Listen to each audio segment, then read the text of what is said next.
Hi students, welcome to academy Venkateswara online classes. నేను మీ academy వెంకటేశ్వర్ని.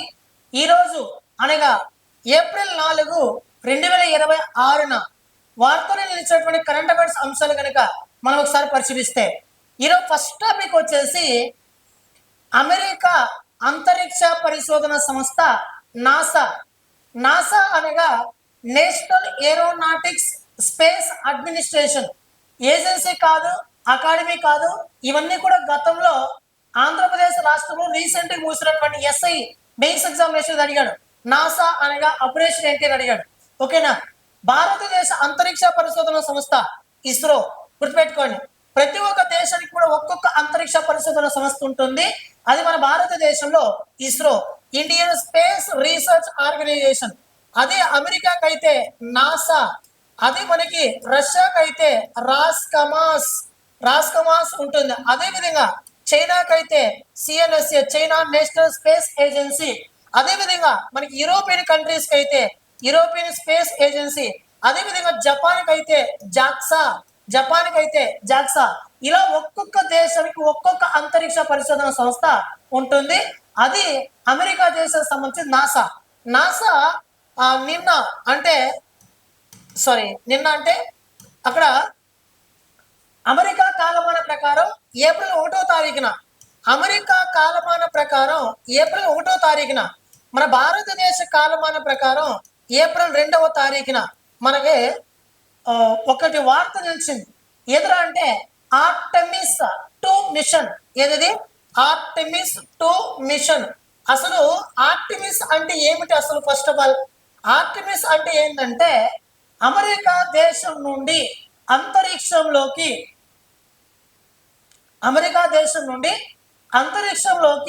మానవులను పంపడానికి తీసుకొచ్చినటువంటి ఒక స్పెషల్ ప్రోగ్రామ్ అని చెప్పచ్చు. ఆర్టెమిస్ ఒప్పందం.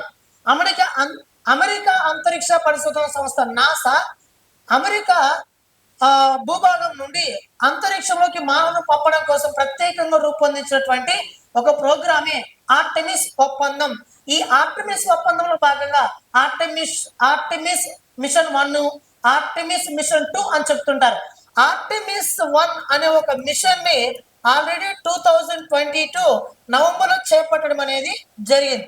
మళ్ళీ ఇప్పుడు ఆర్టెమిస్ 2 అనే ఒక ఒప్పందాన్ని భారతదేశ కాలమాన ప్రకారం ఏప్రిల్ 2వ తారీఖున ఈ ప్రయోగాన్ని అమెరికా అంతరిక్ష పరిశోధన సంస్థ నాసా చేపట్టింది. ఓకేనా, రైట్. ఇప్పుడు 1969లో 1969లో అమెరికా చివరిసారిగా అంతరిక్షంలోకి మానవులు పంపినది.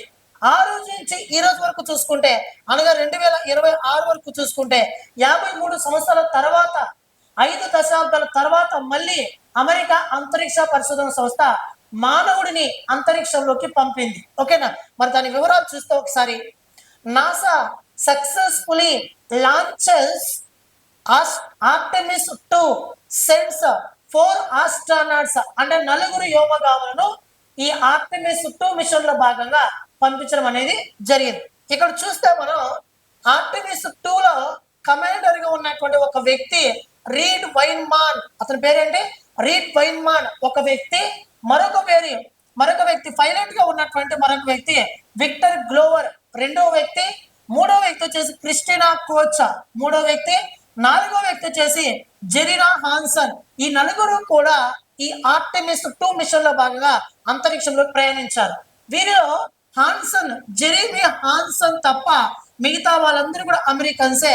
ఈ జెరీనా హాన్సన్ మాత్రం కెనడా దేశస్తులు. గుర్తుపెట్టుకోండి. అయితే ఈ 4 వ్యోమగాముల్లో కూడా 3 మగవారు ఉంటే మరొకరు మహిళ ఉంది.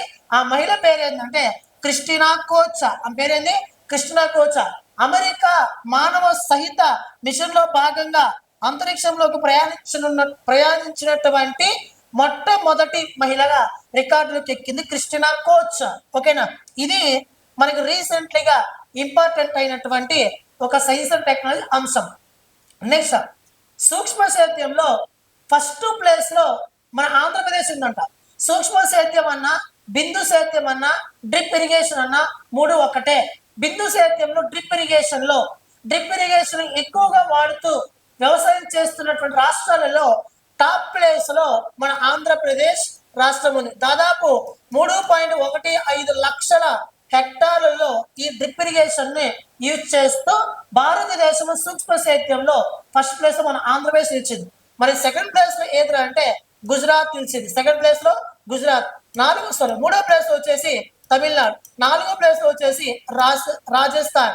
ఈ నాలుగు కూడా ప్రస్తుతం అనగా 2025-26లో డ్రిప్ ఇరిగేషన్ ఎక్కువగా పంటలు పండించినటువంటి వరుసగా 4 రాష్ట్రాలు ఆంధ్రప్రదేశ్, గుజరాత్, తమిళనాడు, మన ఆంధ్రప్రదేశ్, రాజస్థాన్.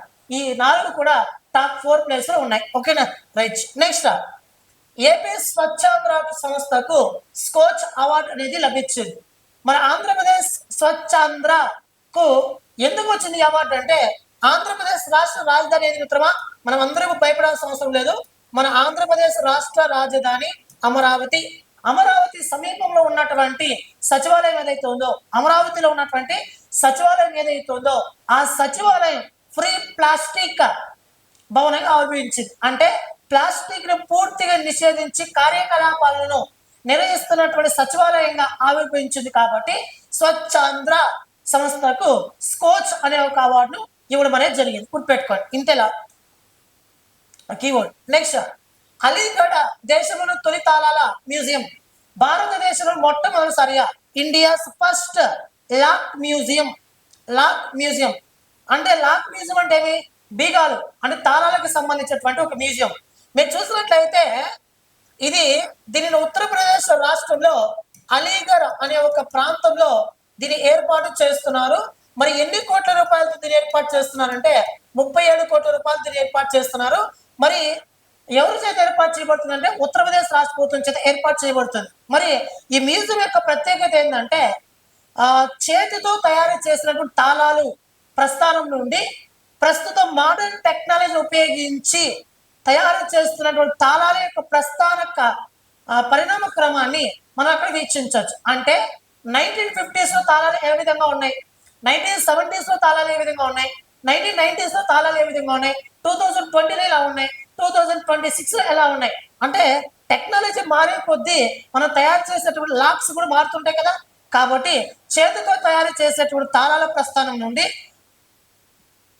మోడర్న్ టెక్నాలజీ ఉపయోగించి తయారు చేసేటువంటి తాళాల ప్రస్థాన పరిణామ క్రమాన్ని ఈ మ్యూజియం ద్వారా మనం తెలుసుకోవచ్చు. అంటే మన భారతదేశ చరిత్ర సంస్కృతికి సంబంధించినటువంటి విషయంగా దీన్ని మనం ఒక రకంగా చెప్పచ్చు. కాబట్టి ఇండియాస్ ఫస్ట్ లాక్ మ్యూజియం ఎక్కడ అనేసి అంటే ఉత్తరప్రదేశ్ రాష్ట్రం ఎక్కడ అనేసి అంటే అలీగఢ్ అనే ఒక ప్రాంతం ఏర్పాటు చేయడం అనేది జరిగింది. ఓకేనా.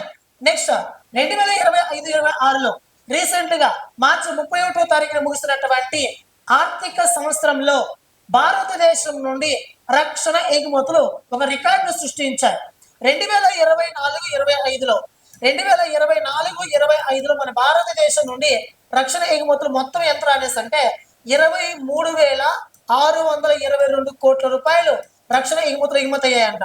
అదేవిధంగా 2025-26 సంవత్సరంలో మన భారతదేశం నుండి రక్షణ ఎగుమతులు మొత్తం ఎంత అనేసి అంటే 38,424 కోట్ల రూపాయల రక్షణ ఎగుమతులు వివిధ దేశాలకు మన భారతదేశం నుండి ఎగుమతి అయ్యాయంట. అంటే గత సంవత్సరంతో పోలిస్తే ఈ సంవత్సరంలో మన భారతదేశంలో రక్షణ ఎగుమతులు పెరిగాయి. మరి ఎంత వృద్ధిని ఈ సంవత్సరం నమోదు చేసిందంటే 62.66% వృద్ధిని నమోదు చేస్తూ భారతదేశం నుండి రక్షణ ఎగుమతులు ఒక రికార్డు సృష్టించాయంట. ఓకేనా, రైట్. నెక్స్ట్, బుకర్ ప్రైజ్ తుది జాబితాలో పద్మా విశ్వనాథన్ గారు చోటు దక్కించుకోవడం అనేది జరిగింది. ఇక్కడ బుకర్ ప్రైజ్ అనగానే మీకు సాహిత్యం గుర్తు రావాలి. భారతదేశంలో సాహిత్య రంగంలో ఇచ్చేటట్లు అత్యున్నత పురస్కారం జ్ఞానపీఠ పురస్కారం. మరి ప్రపంచవ్యాప్తంగా సాహిత్య రంగంలో ఇచ్చేటట్లు అత్యున్నత పురస్కారం బుకర్ ప్రైజ్. ఈ బుకర్ ప్రైజ్ చూడండి, ఇక్కడ చాలా జాగ్రత్తగా గమనించండి. బ్రెజిల్ దేశానికి చెందినటువంటి ఎవరామె? అనా పౌలా. బ్రెజిల్ దేశానికి చెందినటువంటి అనా పౌలా మై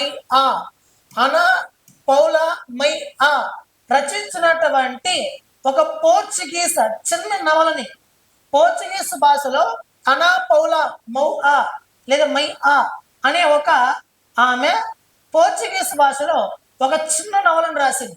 ఆ నవలను ఇంగ్లీష్లోకి అనువాదం చేసినటువంటి అమెరికా దేశస్తురాలు అంటే ఈమె మన భారత సంతతి వ్యక్తే. ఈమె ఆ పోర్చుగీస్ భాషలో ఉన్నటువంటి ఈ నవలను ఇంగ్లీష్ లో ట్రాన్స్లేట్ చేసింది.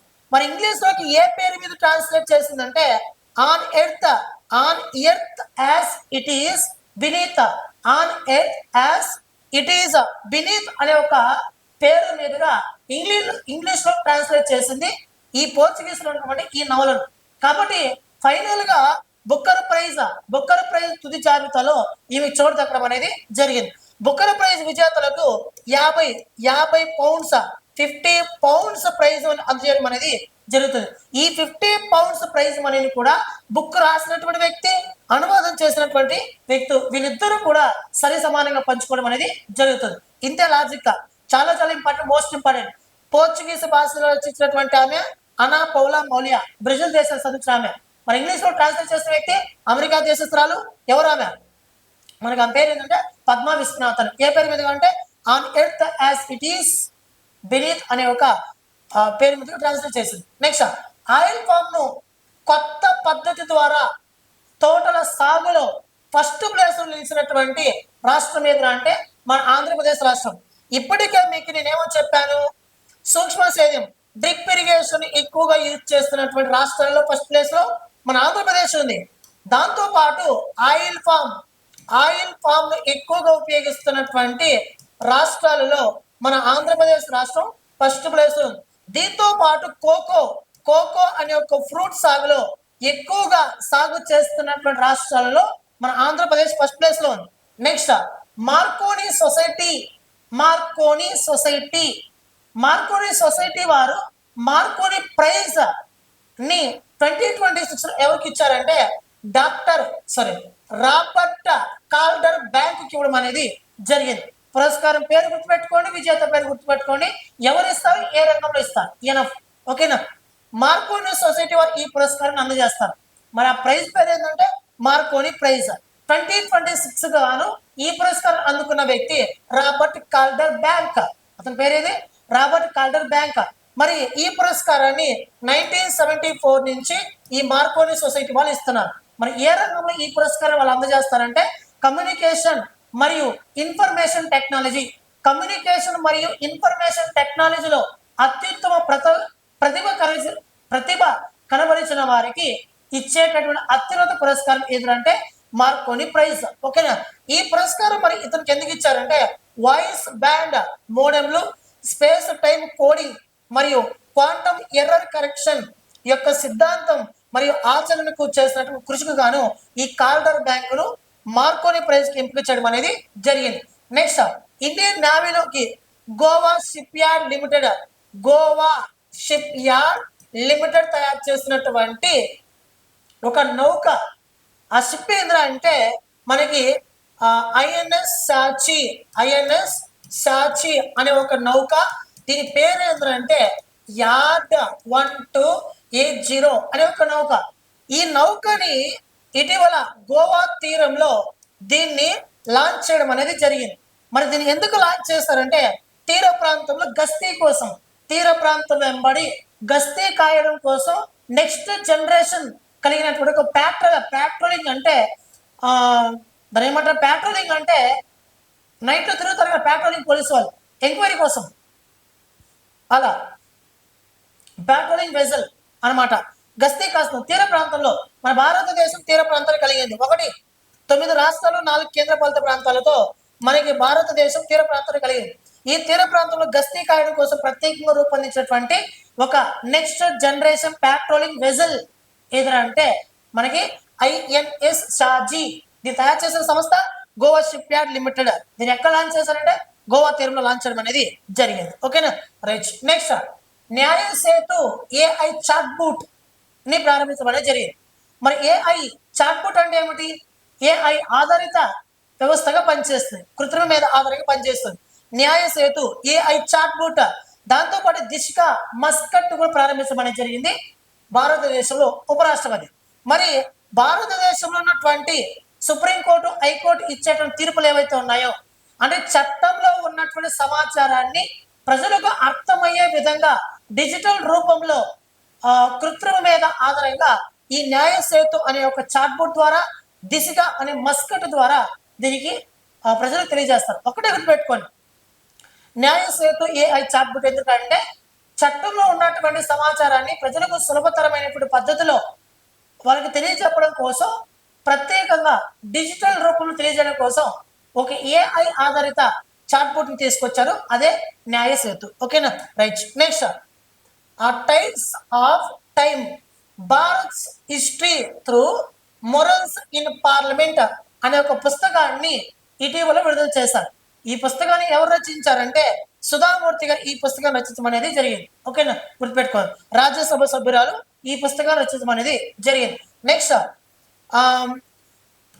మంగోలియా దేశంలో జరుగుతున్నటువంటి ఆర్థిక పరిస్థితి, అదేవిధంగా అల్లకొల్లోలం, అదేవిధంగా ఆందోళన కారణంగా గత 9 నెలలలో అనేక ప్రధానమంత్రులు మారారు. గత 9 నెలల్లో 3వ ప్రధానమంత్రికి బాధ్యతలు స్వీకరించినటువంటి వ్యక్తి ఎవరంటే ఉచ్రల్ న్యామ్ ఓసోర్ అనే ఒక వ్యక్తి మనకి బాధ్యతలు ఆ దేశానికి స్వీకరించడం అనేది జరిగింది. ఓకేనా, రైట్, గుర్తుపెట్టుకోండి. ఉచ్రల్ చూసుకోండి, ఇక్కడ ఉచ్రల్ న్యామ్ ఓసోర్ ఏ దేశం అంటే మంగోలియా. ఓకేనా. నెక్స్ట్, మన ఆంధ్రప్రదేశ్ రాష్ట్ర అంశం, చివరి టాపిక్. మన ఆంధ్రప్రదేశ్ రాష్ట్ర ప్రభుత్వం అనేక సంక్షేమ పథకాలు అమలు చేస్తూ వస్తుంది. రీసెంట్ గా ఆంధ్రప్రదేశ్ రీఆర్గనైజేషన్ అమెండ్మెంట్ బిల్లును కూడా ఇటీవల లోక్సభ రాజ్యసభ ఆమోదించేసింది. అయితే ఏప్రిల్ 1వ తారీఖున ఫినాన్షియల్ ఇయర్ స్టార్టింగ్ ఏప్రిల్ 1, 2026 నుంచి మన భారతదేశం ఒక వ్యవస్థను కూడా కానీ ఒక స్కీమ్ అమలులోకి వచ్చింది. మరి ఏమరా అంటే పవర్ లూమ్స్ వాళ్ళకి 200 యూనిట్స్ వరకు విద్యుత్ ఫ్రీ, 200 యూనిట్ వరకు విద్యుత్ ఫ్రీ. దాంతో పాటు ఇక్కడ చూస్తే చేనేత మగ్గాల వారికి 200 యూనిట్ వరకు విద్యుత్ ఫ్రీ. పవర్ లూమ్స్ వాళ్ళకి 500 యూనిట్ వరకు విద్యుత్ ఫ్రీని ఏప్రిల్ 1వ తారీఖు నుంచి అందజేస్తూ నిర్ణయం తీసుకోవడం అనేది జరిగింది మన ఆంధ్రప్రదేశ్ రాష్ట్ర ప్రభుత్వం. ఓకేనా, గుర్తుపెట్టుకోండి. మరి దీనికోసం ప్రతి ఏటా కూడా 150 కోట్ల రూపాయల వ్యయాన్ని భరిస్తున్నారంట. నేతల సంక్షేమానికి, చేనేత వస్త్రాల అభివృద్ధికి కృషి చేస్తున్న ప్రజాప్రభుత్వం ఏదంటే మన ఆంధ్రప్రదేశ్ రాష్ట్ర ప్రభుత్వం. ఏప్రిల్ 1 చేనేత కార్మికులు అయితే 200, పవర్ లూమ్స్ అయితే 500. ఓకేనా, ఇది వార్త తెలిసింది. ఓకేనా మిత్రమా, ఇక్కడ ఏప్రిల్ 5వ తారీఖున మన ఎకానమీ వెంకటేశ్వర్ యాప్ లో మీకు కరెంట్ అఫైర్స్ జీకే కావాల్సిన వాళ్ళు జీకే చదువుకోండి. కరెంట్ అఫైర్స్ వాళ్ళు కావాల్సిన వాళ్ళు కరెంట్ అఫైర్స్ చదువుకోండి. డిఎస్ వాళ్ళకి జీకే ఉంది. అదేవిధంగా దాంతోపాటు హైకోర్టు ప్రిపేర్ అయ్యే వాళ్ళు జీకే ఉంది. ఎస్ఏ కాన్స్టేబుల్ ప్రిపేర్ వాళ్ళకి జీకే ఉంది. మరి ఏపీఎస్ గ్రూప్ 1 గ్రూప్ 2 వాళ్ళకి కరెంట్ అఫైర్స్ ఉంది. జీకే సపరేట్గా, కరెంట్ అఫైర్స్ సపరేట్గా మన యాప్ లో ఉంది. మన యాప్ పేరు economy Venkateshwar app. GK separate గా ఉంది. ఓకేనా, కరెంట్ అఫైర్స్ సపరేట్ గా ఉంది, ఇండియన్ ఎకానమీ సపరేట్ గా ఉంది, ఏపీ ఎకానమీ సపరేట్ గా ఉంది. దాంతో పాటు జనరల్ స్టడీస్ టెస్ట్ సిరీస్ దగ్గరలో అందుబాటులోకి తీసుకురాబోతున్నాము. ఏప్రిల్ 5వ తారీఖున ఆంధ్రప్రదేశ్ హైకోర్టు విద్యార్థులకు మాత్రమే దాదాపు 500 బిట్ల వరకు జీకేని మన యాప్ లో అప్లోడ్ చేస్తున్నాం. ఆ రోజు మన యాప్ లో ఆఫర్ కూడా ఉంటుంది, మీరు ఉపయోగించుకోవచ్చు. ఓకేనా, యాప్ డౌన్లోడ్ చేసుకొని ఉపయోగించుకోండి. మిత్రమా, వీడియో నచ్చితే లైక్ చేయండి, షేర్ చేయండి, సబ్స్క్రైబ్ చేసుకోండి. థ్యాంక్ యూ మిత్రమా.